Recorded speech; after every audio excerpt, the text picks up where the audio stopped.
عمران خان کا دور حکومت تھا اور مریم نواز گرفتار ہوئی۔ قومی اسمبلی کا اجلاس شروع ہوا تو بلاول بھٹو زرداری آپے سے باہر ہو گیا اور آڑے ہاتھوں ہی نہیں لیا عمرانی حکومت کو، بلکہ ان کو بے غیرت قرار دے دیا، کیونکہ ان کی باجی مریم نواز جو گرفتار ہو گئی تھی۔ اتنا بلاول بھٹو آگے چلا گیا،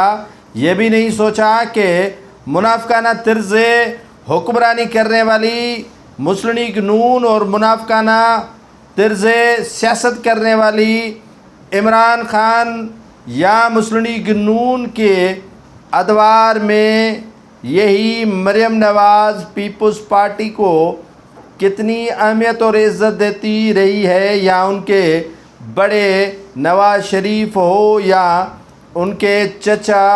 شہباز شریف ہو، بے نظیر بھٹو سے لے کر ان کے والد آصف علی زرداری تک بازاروں میں گھسیٹ کر، جہازوں سے تصاویر نیچے پھینک کر اور مختلف نوجماعتوں کا اتحاد بنا کر پیپلز پارٹی کے خلاف ہمیشہ محاذ کھڑا کرنے والی نون لیگ کے لیے پیپلز پارٹی ہمیشہ نرم گوشہ رکھتی ہے، لیکن آج دن کے تارے دکھانے میں کوئی کسر نہیں چھوڑ رہی ہے مریم نواز شریف۔ مریم نواز شریف کے ہر خطاب میں سندھ ٹارگیٹ ہوتا ہے اور سندھ کا پانی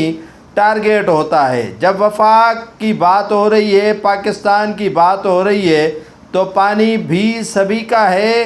جینا بھی سبھی کا ہے۔ دکھ کی بات تو یہ ہے کہ رانا ثناءاللہ جیسا